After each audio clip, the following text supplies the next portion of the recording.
Study 91 के official YouTube channel पर आप सभी विद्यार्थियों का मैं जीएस फैकल्टी जेपी सर हार्दिक स्वागत अभिनंदन वंदन करता हूं और शुरू करता हूं आज जो है संविधान स्पेशल की ये क्लास, जिसमें हम लोग स्टडी करेंगे क्या नेशनल ह्यूमन राइट कमीशन, राष्ट्रीय मानवाधिकार आयोग परीक्षाओं के दृष्टिकोण से अति महत्वपूर्ण ये सेक्शन है। इसलिए भी है कि अभी हाल ही में पहली बार जून 2024 में राष्ट्रीय मानवाधिकार के अध्यक्ष पद पर पहली बार कोई महिला की नियुक्ति की गई है। शुरू करें आज के इस सेशन को। राष्ट्रीय मानवाधिकार आयोग से संबंधित जो फैक्ट हम लोग देखेंगे, इसमें NHRC मतलब नेशनल ह्यूमन राइट कमीशन के लिए प्रावधान किस अधिनियम के तहत किया गया। SHRC यानी स्टेट ह्यूमन राइट कमीशन, राज्य मानवाधिकार आयोग के अध्यक्ष का कार्यकाल कितने वर्ष का होता है, उसकी नियुक्ति कौन करता है, उसको पद से कौन हटा सकता है, या फिर वो अपना त्यागपत्र किसको देता है। NHRC की स्थापना सबसे पहले कब किया गया, या राष्ट्रीय मानवाधिकार आयोग के पद सदस्य कितने होते हैं, राष्ट्रीय मानवाधिकार आयोग का सदस्यों का कार्यकाल कितना होता है, या राष्ट्रीय मानवाधिकार आयोग के अध्यक्ष की नियुक्ति कौन करता है, जैसे प्रश्न विगत परीक्षाओं में इस सेक्शन से पूछे गए हैं। और पहली बार किसी महिला को यहाँ कार्यकारी अध्यक्ष बनाया गया, तो इसलिए भी ये परीक्षा के दृष्टिकोण से महत्वपूर्ण हो जाता है। आज का पहला सवाल आपके स्क्रीन पर दिख रहा है, मानवाधिकार संरक्षण अधिनियम कब लागू किया गया। मानवाधिकार संरक्षण अधिनियम जो है कब लागू किया गया था। आपके विकल्प 20 दिसंबर 1993, 25 सितंबर 1993, 28 सितंबर या 28 सितंबर 1994। मानवाधिकार संरक्षण अधिनियम और 1993 जिसको जो है लागू किया गया 28 सितंबर 1993 को। कब? 28 सितंबर 1993 को। और इसी के तहत जो है 12 अक्टूबर को, कब? 12 अक्टूबर 12 अक्टूबर 1993 को पीवी नरसिम्हा राव की सरकार में भारत में नेशनल ह्यूमन राइट कमीशन यानी NHRC यानी राष्ट्रीय मानवाधिकार आयोग का स्थापना हुआ, जिसका हेडक्वार्टर जो है मुख्यालय कहाँ पर है, तो आप कहेंगे दिल्ली में है। इसीलिए तो हम लोग 12 अक्टूबर को राष्ट्रीय मानवाधिकार आयोग दिवस मनाते हैं, स्थापना दिवस मनाते हैं, जबकि अंतर्राष्ट्रीय मानवाधिकार आयोग दिवस राष्ट्रीय मानवाधिकार दिवस मनाया जाता है 10 दिसंबर को। बढ़ते हैं अगले प्रश्न की ओर। अगला प्रश्न को देखेंगे हम लोग। संयुक्त राष्ट्र ने मानव अधिकार आयोग की सार्वभौमिक घोषणा कब की। संयुक्त राष्ट्र संघ यानी United Nation Human right commission, यही आगे चल करके जो है किस नाम में परिवर्तित हो गया, तो United Nation Human Right Council. और United Nation Human Right Council, United Nation Human Right Council, इसकी स्थापना 2006 में हुई थी। जो ये पहले आयोग था, यही जो है परिषद में परिवर्तित हुआ। लेकिन आयोग के रूप में जो है संयुक्त राष्ट्र संघ ने मानव अधिकारों की सार्वभौमिक घोषणा जो किया था, कब? 10 दिसंबर 1948 को। इसीलिए 10 दिसंबर को किस रूप में मनाया जाता है?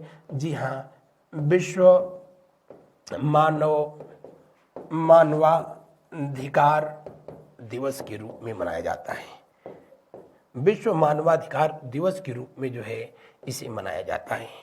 मानव अधिकार वह अधिकार हैं जो किसी व्यक्ति को एक स्वस्थ जिंदगी जीने के लिए, एक बेहतर जिंदगी जीने के लिए आवश्यक है, जिसमें अभिव्यक्ति का अधिकार हो, धार्मिक स्वतंत्रता का अधिकार हो, शिक्षा का अधिकार हो, छुआछूत जैसे जो है तत्वों का दूर दूर तक जो है कोई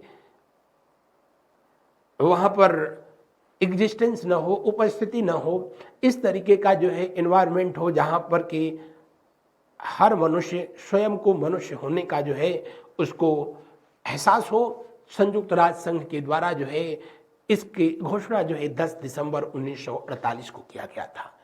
बढ़ते हैं अगले प्रश्न की ओर। मानव अधिकार आयोग का गठन किसके द्वारा किया जाता है? तो भारत में अगर जो है मानवाधिकार आयोग की अगर बात किया जाए तो इसका गठन जो है अगर पूछा जाए कि किस अधिनियम के तहत किया जाता है तो अधिनियम कहेंगे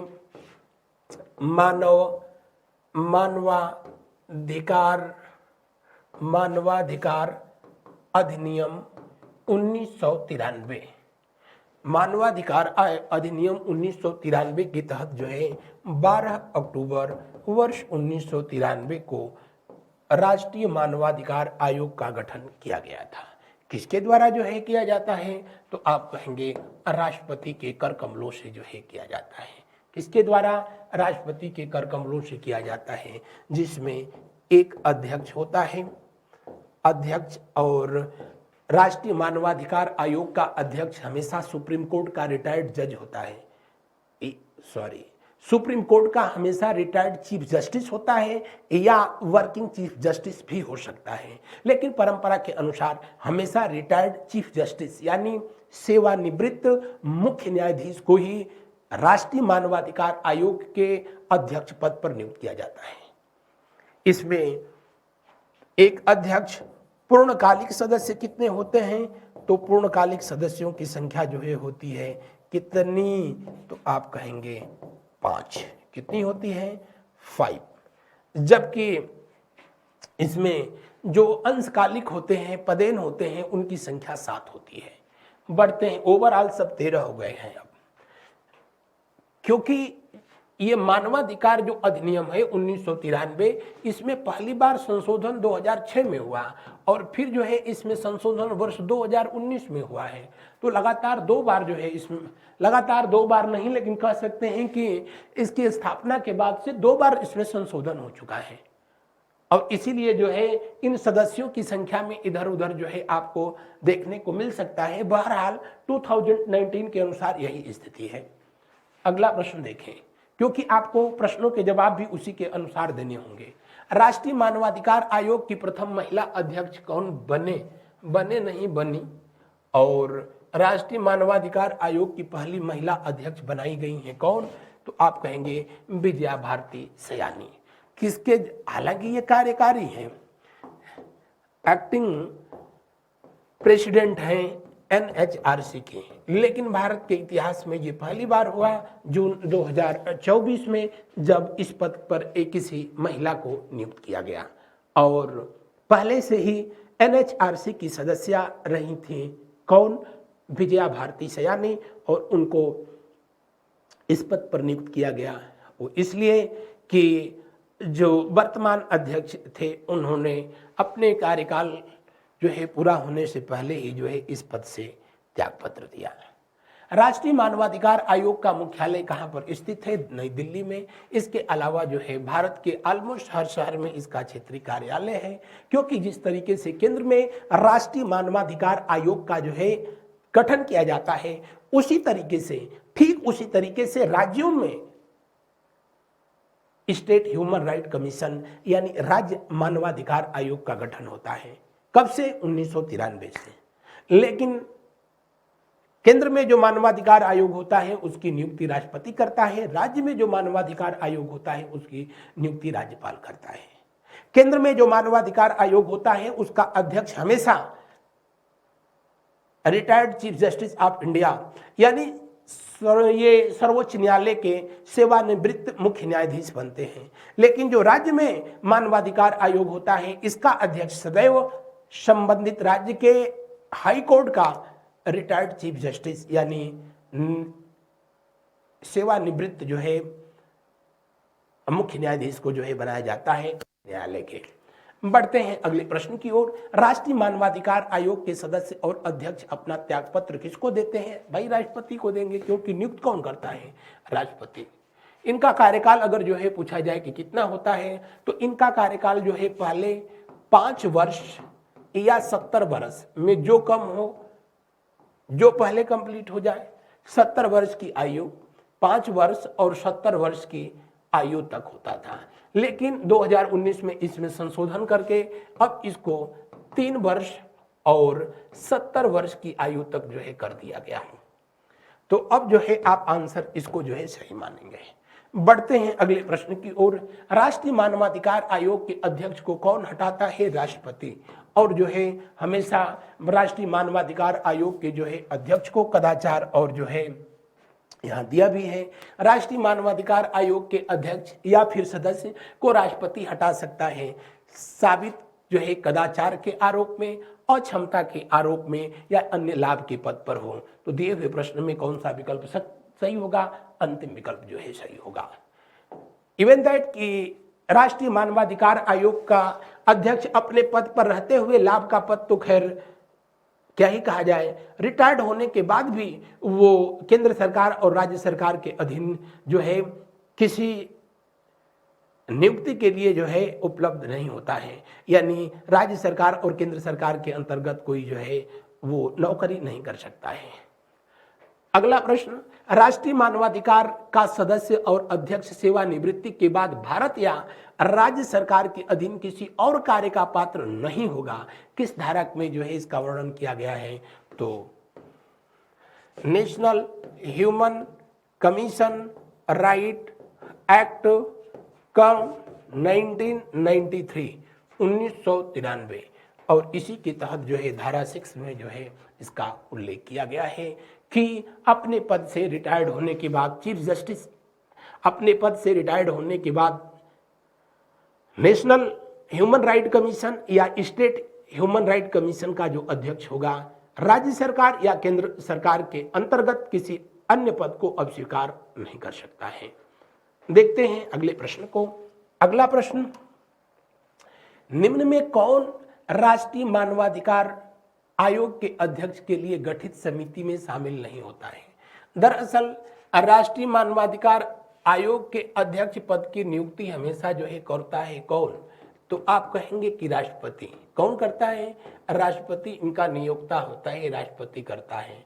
लेकिन वो सलाह किसकी लेता है? तो जो वो सलाह लेता है 6 सदस्यीय टीम होती है, उसका अध्यक्ष जो है प्रधानमंत्री होता है। विपक्ष दल के जो है दोनों नेता होते हैं, यानी जो है राज्यसभा और लोकसभा दोनों के जो है विपक्ष के नेता होते हैं।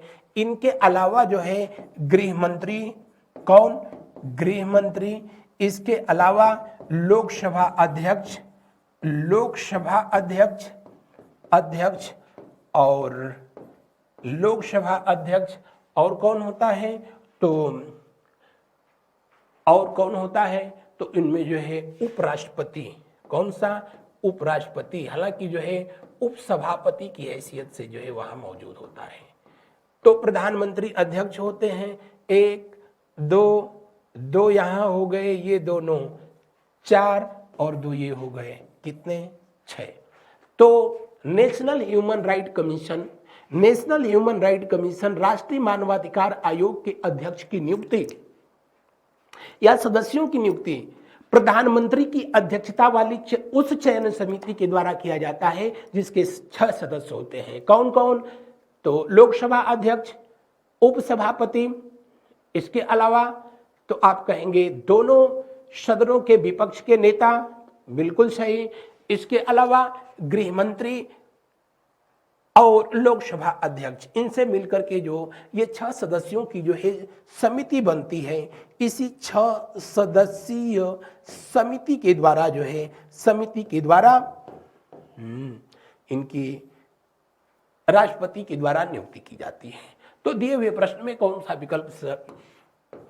दूसरा विकल्प, क्योंकि इस समिति का अध्यक्ष राष्ट्रपति नहीं होता है, बल्कि ये समिति जब रिकमेंड करती है जिस व्यक्ति को, उसी व्यक्ति को राष्ट्रपति जो है नेशनल ह्यूमन राइट कमीशन का जो है मेंबर या फिर प्रेसिडेंट अपॉइंट करता है, नियुक्त करता है। ठीक ऐसे ही कमेटी राज्यों में बनती है और वहां पर जो है प्राइम मिनिस्टर नहीं, चीफ मिनिस्टर जो है उस कमेटी का अध्यक्ष होता है और वहां पर जो अपॉइंटमेंट होता है राज्यपाल के द्वारा किया जाता है। बढ़ते हैं अगले प्रश्न की ओर। अगला प्रश्न देखें, भारतीय संविधान के किस अनुच्छेद में एनएचआरसी या एसएचआरसी के लिए प्रावधान है? तो सबसे पहले बता दें कि नेशनल ह्यूमन राइट कमीशन या फिर स्टेट ह्यूमन राइट कमीशन, राष्ट्रीय मानवाधिकार आयोग या राज्य मानवाधिकार आयोग यह एक संवैधानिक संस्था नहीं है, यानी इसके लिए कोई आर्टिकल है ही नहीं संविधान में और नहीं कभी संशोधन किया गया। तो जब संवैधानिक है ही नहीं तो आर्टिकल की फिर बात ही नहीं होगी। इसलिए दिए हुए प्रश्न का अंतिम विकल्प सही होगा नन ऑफ दीज, इनमें से कोई नहीं। अगला प्रश्न को हम लोग देखते हैं, निम्न में कौन एक संवैधानिक संस्था नहीं है? अभी तो मैंने बताया मानवाधिकार आयोग जो है संवैधानिक संस्था नहीं है, जबकि राज्य वित्त आयोग जिसका उल्लेख 243 सेक्शन आई में जो है किया जाता है, या फिर केंद्र वित्त आयोग जिसका उल्लेख आर्टिकल 280 में जो है किया गया है, लेकिन मानवाधिकार आयोग का कहीं भी कोई उल्लेख नहीं है। अगला प्रश्न, एनएचआरसी का गठन किया जाता है प्रत्येक तीसरे वर्ष, प्रत्येक दूसरे वर्ष, प्रत्येक पांचवें वर्ष या प्रत्येक चौथे वर्ष? तो एनएचआरसी का गठन जो है किया जाता है। एनएचआरसी का जो है कार्यकाल कितने वर्ष का होता है? तो इसके जो है अध्यक्ष का कार्यकाल जो होता है, अध्यक्ष का कार्यकाल 3 वर्ष का होता है, यानी हर 3 वर्ष के बाद जो है नया जो है नेशनल ह्यूमन राइट कमीशन या तो बनेगा और नहीं तो इसके कार्यकाल को बढ़ाया जाएगा। तो दिए हुए प्रश्न के अनुसार जो है कौन सा विकल्प जो है सही होगा? हालांकि ये प्रश्न बहुत प्रासंगिक नहीं है, लेकिन आयोग ने इसके पहले विकल्प को सही, तब 5वें को जो है 5वें वर्ष को सही माना था, क्योंकि तब कार्यकाल 5 वर्ष का होता था। लेकिन अब 2019 के बाद कितने वर्ष का हो गया? घटा करके 3 वर्ष कर दिया गया। अगला प्रश्न को जो है देखिए, राष्ट्रीय मानवाधिकार आयोग अधिनियम 1993 के अनुसार निम्नलिखित में से कौन एक इस आयोग का अध्यक्ष बन सकता है? तो राष्ट्रीय मानवाधिकार आयोग अधिनियम 1993 के तहत उच्चतम न्यायालय का कोई सेवारत न्यायाधीश बिल्कुल गलत है, क्योंकि कोई भी नहीं बन सकता है। हमेशा रिटायर्ड या working chief justice of India of supreme court, यानी सुप्रीम कोर्ट के या तो वर्किंग या फिर रिटायर्ड चीफ जस्टिस को ही यह पद प्रदान किया जाता है। उच्च न्यायालय का कोई सेवारत न्यायाधीश, ये भी गलत है। केवल भारत का कोई सेवानिवृत्त मुख्य न्यायाधीश, या अंतिम केवल उच्च न्यायालय का कोई सेवानिवृत्त मुख्य न्यायाधीश।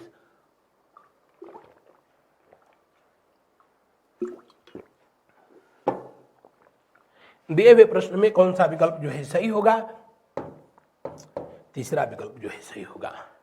बढ़ते हैं अगले प्रश्न की ओर। निम्न कथनों पर विचार कीजिए और नीचे दिए गए कूट से सही उत्तर को चुनिए। राष्ट्रीय मानवाधिकार आयोग का अध्यक्ष वह व्यक्ति होता है जो भारत का मुख्य न्यायाधीश रह चुका है। ये स्टेटमेंट 100% सही है। दूसरा कारण इसका क्या बता रहा है? उस आयोग के अध्यक्ष का कार्यकाल 5 वर्ष अथवा 70 वर्ष की आयु पर जो भी पहले हो धारित करता है। माय डियर, अभी मैंने बताया था कि जब ये प्रश्न पूछा था तब तो वहां पर ये दोनों सही था, उस वक्त जो है ये दोनों सही था। लेकिन अब जो है इसका कार्यकाल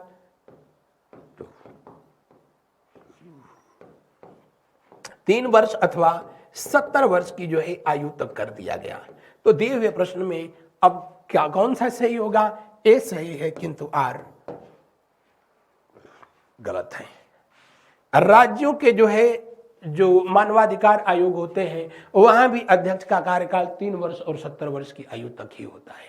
सदस्यों का भी कार्यकाल की कंडीशन यही होती है, चाहे केंद्र में या राज्य में। अगला प्रश्न देखिए,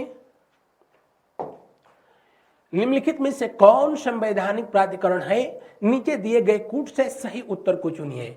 संवैधानिक प्राधिकरण का मतलब कि जो है जिसका संविधान में उल्लेख किया गया, जिसके लिए स्पेशली आर्टिकल लिखा गया। तो आप सबको पता है राज्य निर्वाचन आयोग बिल्कुल सही है, 243I के तहत इसकी स्थापना की जाती है। राज्य वित्त आयोग सॉरी राज्य निर्वाचन आयोग 243K है शायद, हाँ, और ये 243I है। तो दिए हुए प्रश्न में NHRC और SHRC यानी नेशनल ह्यूमन राइट कमीशन और स्टेट ह्यूमन राइट कमीशन, इन दोनों का कहीं उल्लेख नहीं है।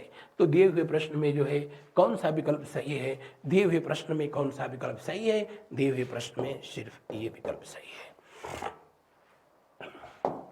अगला प्रश्न, केंद्रीय सूचना आयुक्त का कार्यकाल होता है। इसको तो यहां होना ही नहीं चाहिए था। केंद्रीय सूचना आयुक्त का जो है कार्यकाल, केंद्रीय सूचना आयुक्त जो है हम आगे अभी पढ़ाएंगे, फिर भी इसको जो है लीजिए मैं संशोधन कर देता हूं, इसको यूं मैं कर देता हूं, लीजिए अब इसमें परिवर्तन हो जाएगा किसके अनुसार, तो जो चैप्टर हम लोग नेशनल ह्यूमन राइट कमीशन पढ़ रहे हैं अब उसके अनुसार ये हो गया, अब उसके अनुसार ये हो गया। और लिखिए क्या ना NHRC अध्यक्ष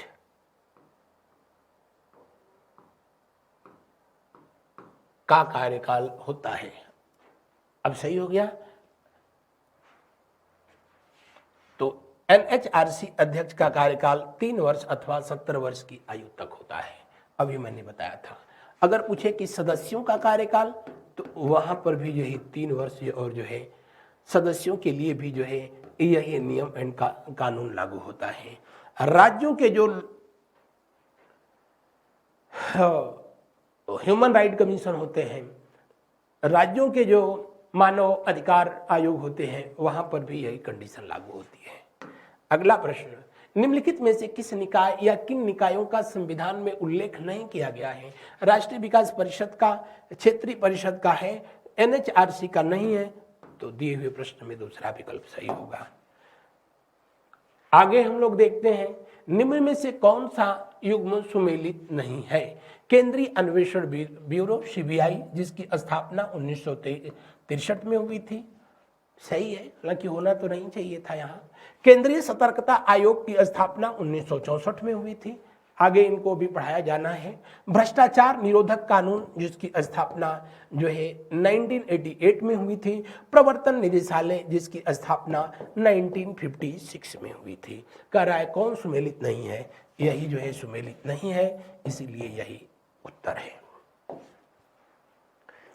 अगला प्रश्न को देखिए, मानव अधिकारों के बारे में निम्नलिखित में से कौन सा एक कथन सही नहीं है?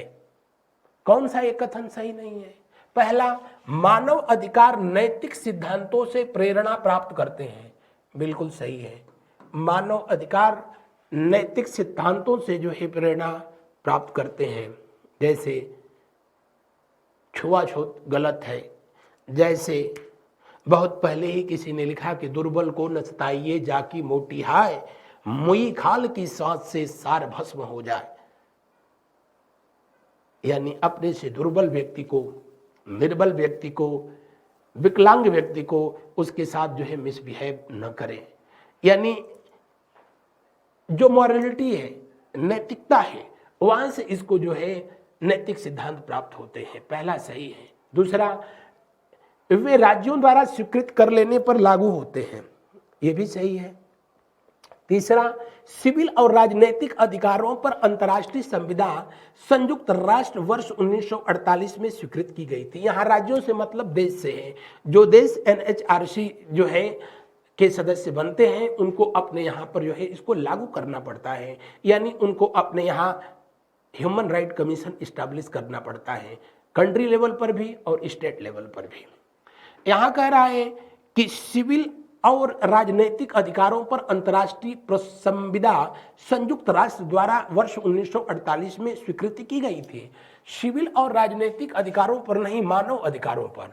इस पर मानव अधिकार, और मानव अधिकार में जो है उसके सामाजिक आर्थिक राजनैतिक ये सभी जो ह्यूमन राइट्स हैं, उस पर जो है संयुक्त राष्ट्र द्वारा मानव अधिकारों की घोषणा जो है की गई थी। कब? तो आज जो है 10 दिसंबर 1948 को। इसीलिए तो प्रतिवर्ष 10 दिसंबर को मानवाधिकार दिवस मनाया जाता है। तो दिए हुए प्रश्न में कौन सा विकल्प जो है सही होगा? ये पूछ रहा है कौन सा सही नहीं होगा, तो भाई पहला सही था, दूसरा सही था, तीसरा गलत है।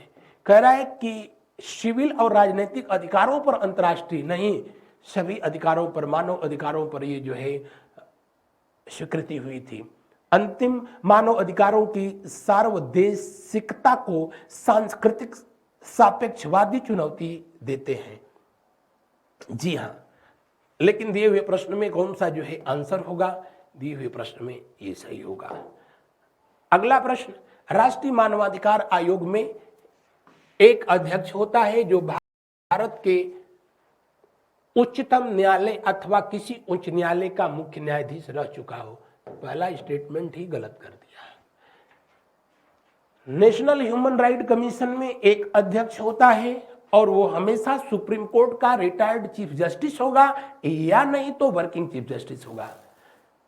सर्वोच्च न्यायालय का या तो जो है रिटायर्ड या नहीं तो वर्किंग जो है मुख्य न्यायाधीश होता है। तो पहला स्टेटमेंट तो गलत है, पहला स्टेटमेंट गलत है। अगला देखते हैं, एक सदस्य होता है, वैसे उसमें सदस्य पूर्णकालिक कितने होते हैं, 5।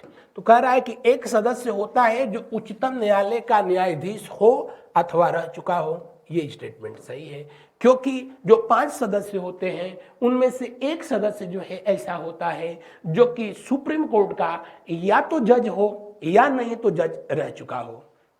अगला स्टेटमेंट, एक सदस्य होता है जो किसी उच्च न्यायालय का मुख्य न्यायाधीश हो या रह चुका हो। यह भी सही है, क्योंकि जो 5 जो है इसके परमानेंट मेंबर होते हैं उनमें एक तो सुप्रीम कोर्ट का जज वर्किंग या रिटायर्ड, और दूसरा जो होता है किसी भी राज्य का हाई कोर्ट का चीफ जस्टिस या वर्किंग हो या रिटायर्ड हो। तो ये भी स्टेटमेंट सही है। तीसरा, 2 सदस्य होते हैं जिनकी नियुक्ति उन व्यक्तियों में से होनी होती है जिनको मानवाधिकारों से संबंधित मामलों का ज्ञान हो अथवा व्यवहारिक अनुभव हो। तो दिए हुए प्रश्न के अनुसार जो है, दिए हुए प्रश्न के अनुसार 2 व्यक्ति नहीं होते हैं, 2 व्यक्ति नहीं होते हैं, 3 ऐसे होते हैं जिनको मानव अधिकारों से संबंधित विशेष जो है ज्ञान हो। तो 2 यहां हो गए और 3 यहां, 5 हो गए। इन 5 में भी 2 महिलाओं का होना जो है मस्ट होता है। तो दिए हुए प्रश्न में कह रहा है कौन जो है सही उत्तर जो है चुनिए, दिए हुए कूट का सही उत्तर चुनिए। तो सही उत्तर के अनुसार तो जो है सही उत्तर को चुनिए। तो सही उत्तर जाहिर सी बात थी, अगर पहला गलत है, पहला गलत है तो ये भी गलत, ये भी गलत, ये भी गलत, तो फिर जो है रह क्या गया, 2 3 4। अच्छा, एक बात जो है थोड़ा सा जो है सुन लीजिएगा, ये जो 2 सदस्य हैं पहले जो 2019 से पहले ये 2 ही हुआ करते थे, लेकिन 2019 में गवर्नमेंट ने बढ़ा करके इसको जो है कितना कर दिया है, 3 कर दिया है। जब प्रश्न पूछा था तब ये जो है विकल्प सही था, लेकिन अब जो है पूछता तो जो है इसमें संशोधन करना पड़ता, क्योंकि अब 2 के जगह इसको बढ़ा करके कितना कर दिया है, 3 कर दिया गया है। और जो पदेन सदस्य होते हैं, अंशकालिक जो होते हैं, उनकी संख्या जो है 7 कर दिया है। और उसमें अनुसूचित जनजाति आयोग का अध्यक्ष, अनुसूचित जाति का अध्यक्ष, आपका अल्पसंख्यक आयोग का अध्यक्ष, राष्ट्रीय पिछड़ा वर्ग का अध्यक्ष, राष्ट्रीय महिला आयोग का अध्यक्ष, इस तरीके से कुल 7 हैं। अगला प्रश्न को जो है देखते हैं, भारत के राष्ट्रीय मानवाधिकार आयोग के पदेन सदस्यों में कौन सम्मिलित है। देखिए आ ही गया, इनकी संख्या पहले कितनी थी, 5 थी, अब कितनी कर दी गई है, 22। तो अब जो है इसको 7 कर दिया गया है। तो इस हिसाब से जो है देखा जाएगा तो राष्ट्रीय अल्पसंख्यक आयोग का अध्यक्ष, राष्ट्रीय अनुसूचित जाति आयोग अध्यक्ष, राष्ट्रीय अनुसूचित जनजाति आयोग अध्यक्ष, राष्ट्रीय बाल अधिकार संरक्षण आयोग का जो है अध्यक्ष, उसके अलावा भी जो है, उसके अलावा नेशनल वीमेन, राष्ट्रीय महिला आयोग अध्यक्ष, हाँ राष्ट्रीय महिला आयोग की भी अध्यक्ष होती हैं इसकी सदस्य। तो इस तरीके से जो है यहाँ पर दिया है राष्ट्रीय महिला आयोग की अध्यक्ष, राष्ट्रीय अनुसूचित जाति, जिसमें सिर्फ केवल लगा दिया है तो वो तो ऐसे ही जो है चले गए, वो तो ऐसे ही चले गए।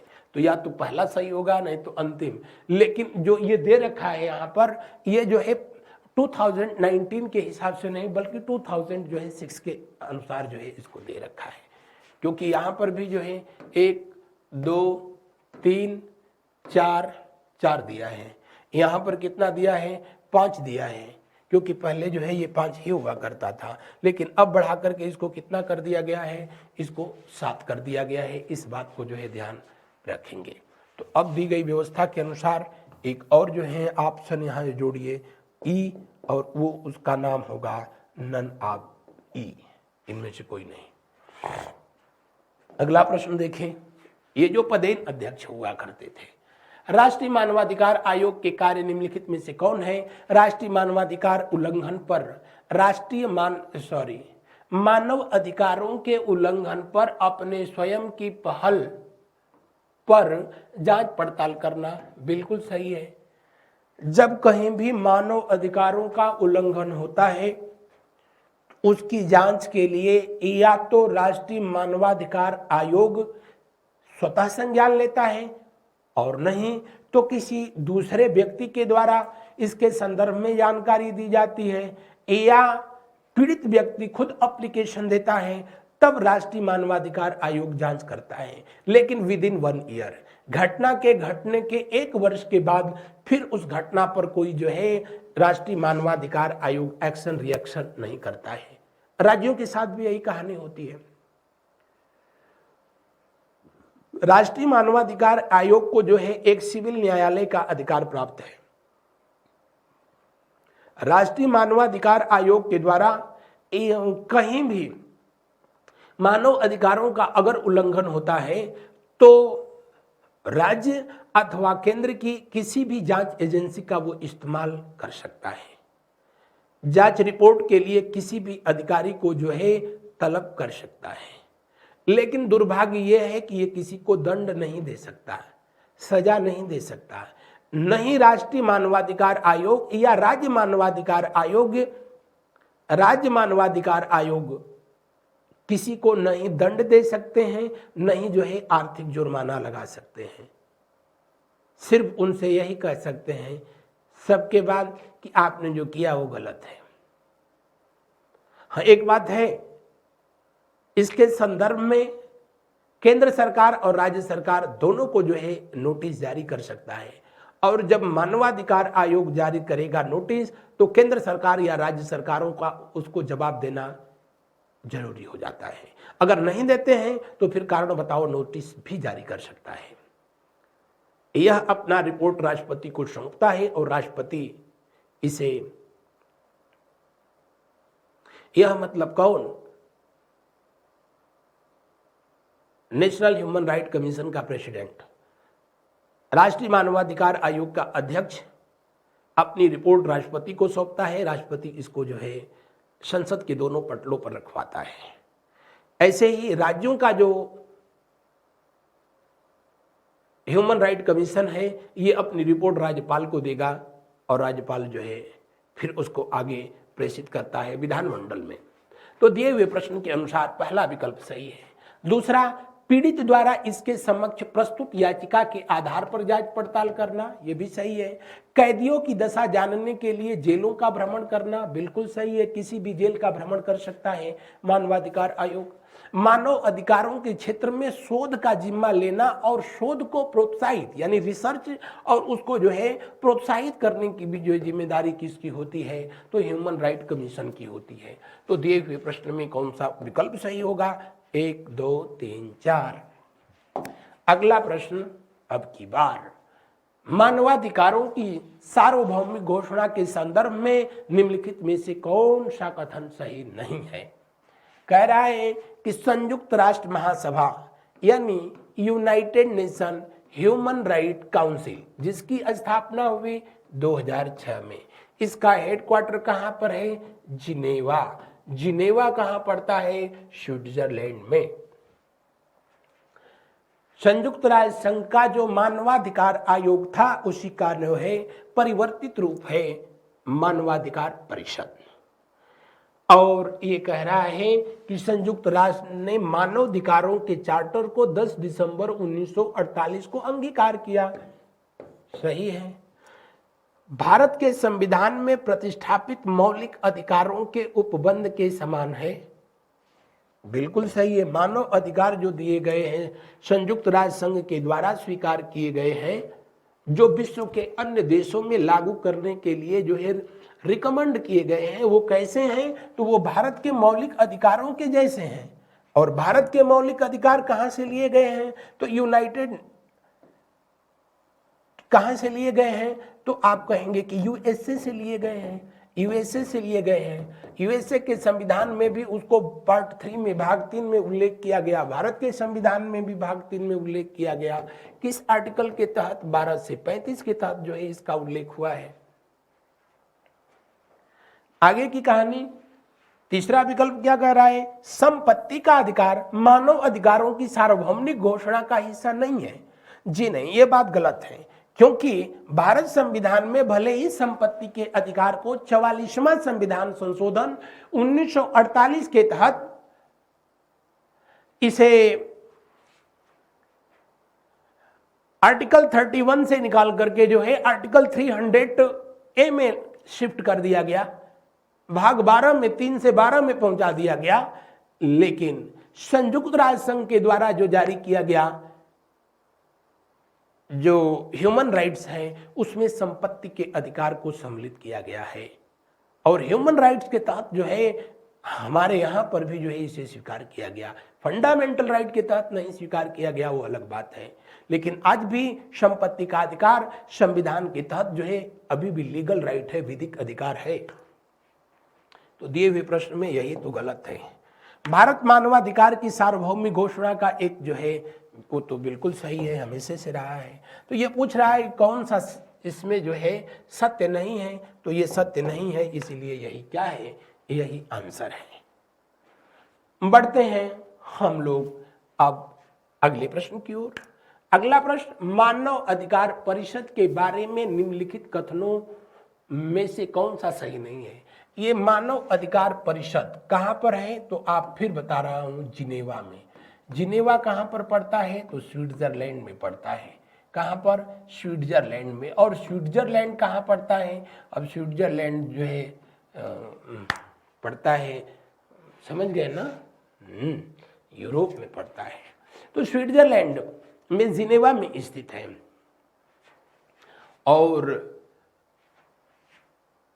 संयुक्त राष्ट्र मानवाधिकार आयोग कह रहा है कि सभी सदस्यों में एक अंतरराज्यीय निकाय है। ये बात गलत है भाई, क्योंकि यूनाइटेड नेशन ऑर्गेनाइजेशन संयुक्त राष्ट्र महासभा में कुल 193 सदस्य हैं।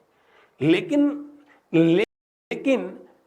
जो एनएचआरसी है, लेकिन जो यूनाइटेड एनएचआरसी है, यानी United Nation Human Right council है, इसके जो सदस्य होते हैं, ये नीचे दिया है क्या, यह संयुक्त राष्ट्र के 47 राज्यों से बना है, जिनको संयुक्त राष्ट्र महासभा द्वारा निर्वाचित किया जाता है।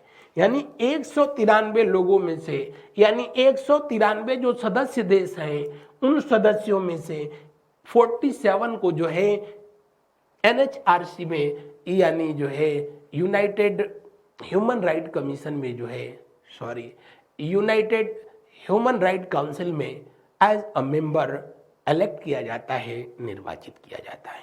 तो अंतिम विकल्प सही है। पहला ही जो है मामला जो है क्या है, गड़बड़ है। और ये पूछ रहा है कौन सा सही नहीं है, तो पहले ही सही नहीं है, और पहला सही नहीं है, तो यही उत्तर है, यही आंसर है। बाकी यह पूरे विश्व में सभी मानवाधिकारों के उन्नयन और सुरक्षा के लिए जिम्मेदार है। यह भी स्टेटमेंट 100% सही है। सी विकल्प में कह रहा है इसने भूतपूर्व संयुक्त राष्ट्र मानवाधिकार आयोग का स्थान लिया है।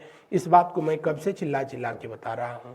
तो दिए हुए प्रश्न में कौन सा विकल्प जो है सही होगा, पहला विकल्प जो है सही नहीं है, गलत होगा। और यही पूछ रहा है कि इसमें क्या गलत है,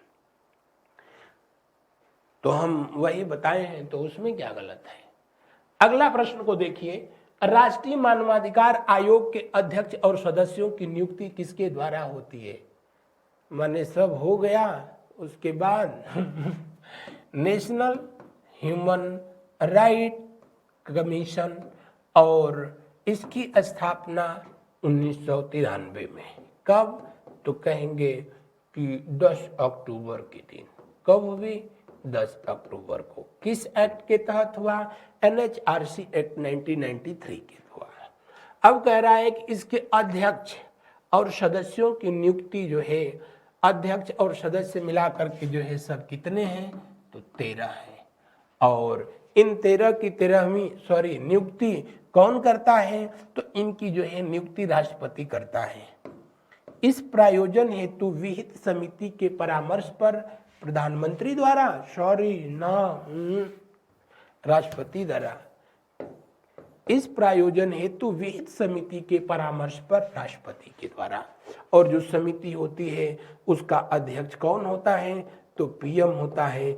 उसके अलावा जो है होम मिनिस्टर यानी केंद्रीय गृह मंत्री होता है। उसके अलावा जो है लोकसभा अध्यक्ष यानी जो है स्पीकर होता है, लोकसभा अध्यक्ष। इसके अलावा राज्यसभा का उप सभापति भी जो है इसके सदस्य होते हैं।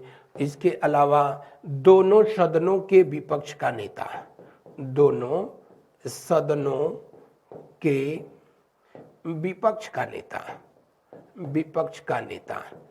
तो कितने कुल हो गए? 1 2 3 4 और 2 ये हो गए 6। यानी NHRC के सदस्य और जो है अध्यक्ष की नियुक्ति प्रधानमंत्री की अध्यक्षता वाली 6 सदस्यीय समिति के द्वारा किया जाता है। 6 सदस्यीय समिति के सलाह पर किसके द्वारा किया जाता है? राष्ट्रपति के द्वारा किया जाता है। अगला प्रश्न देखिए, निम्न में कौन सा संवैधानिक संस्था संवैधानिक निकाय नहीं है? अरे यार ये यहाँ तो नहीं होना चाहिए था, लेकिन चलो। केंद्रीय सूचना आयोग नहीं है, RBI नहीं है, विश्वविद्यालय आयोग यूनिवर्सिटी ग्रांट कमीशन नहीं है, निर्वाचन आयोग है, 324 में इसका उल्लेख किया गया है, यानी दूसरा सही है, बाकी सब। अगला प्रश्न देखिए, भारत में निर्वाचनों का अधीक्षण, निदेशन, नियंत्रण इनमें से किसमें निहित है? भारत का उच्चतम न्यायालय जी नहीं, भारत की संसद बिल्कुल नहीं, मुख्य निर्वाचन आयुक्त वो भी नहीं। कौन? हालांकि इस चैप्टर का जो है ये प्रश्न नहीं था, उसके बावजूद भी आप सबको पता है इलेक्शन कमीशन जिसकी स्थापना जो है 25 जनवरी 1950 के दिन किया गया। अब इस दिन जो है नेशनल वोटर डे के रूप में, राष्ट्रीय मतदाता दिवस के रूप में मनाया जाता है। और इसका एक चीफ जस्टिस, ये एक अध्यक्ष और 2 अन्य सदस्य होते हैं। और हमारा जो इलेक्शन कमीशन है ये किसका चुनाव कराता है? तो लोकसभा, राज्यसभा, विधानसभा, विधान परिषद जहां पर है, उसके अलावा राष्ट्रपति, उपराष्ट्रपति इनके चुनाव संपन्न कराता है, इलेक्शन कराता है। कौन? Election commission. तो दिए हुए प्रश्न में कौन सा विकल्प कह रहा है? भारत में निर्वाचनों का अधीक्षण, निदेशन और नियंत्रण किसमें निहित है? इलेक्शन कमीशन में, चुनाव आयोग में निहित है। अगला प्रश्न को जो है देखिए, अंतर्राष्ट्रीय मानवाधिकार दिवस कब मनाया जाता है? अंतर्राष्ट्रीय मानवाधिकार दिवस जो है कब मनाया जाता है? अभी बताया कि United Nation Human Right council के द्वारा 10 दिसंबर 1948। हालांकि तब जो है ये राइट काउंसिल नहीं थी, तब जो है ये United Nation Human right commission होता था। कमीशन 2006 में काउंसिल में कन्वर्ट हो गई। तो ये कब जो है मानव अधिकारों की घोषणा की गई? 10 दिसंबर के दिन किया गया था। कब? 10 दिसंबर के दिन। इसीलिए तो 10 दिसंबर को मानव अधिकार, 10 दिसंबर को जो है विश्व मानवाधिकार दिवस मनाया जाता है। और भारत में इसको कब लागू किया गया? तो भारत में कहेंगे 12 अक्टूबर 1993 को।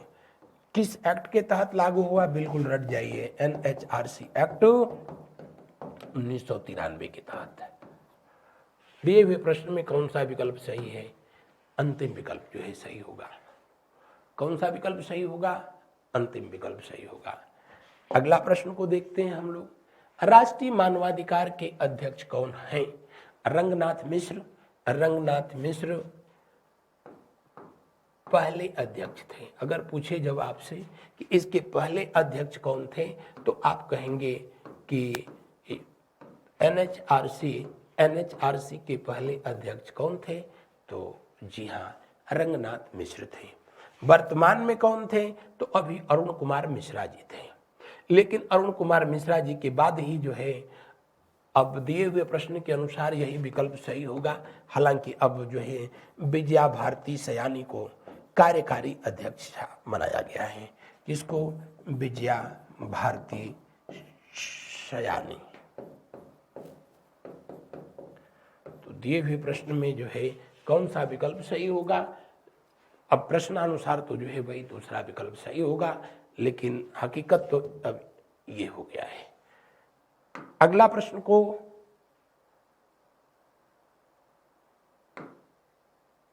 हम लोग आज के सेशन में सिर्फ यहीं तक। मिलते हैं अगले क्लास में अगले टॉपिक के साथ। आज बस इतना। मेरे साथ बने रहने के लिए आप सबका बहुत बहुत धन्यवाद। Thank you so much. Good night to all of you. शुभ रात्रि, शुभ रात्रि, शुभ रात्रि।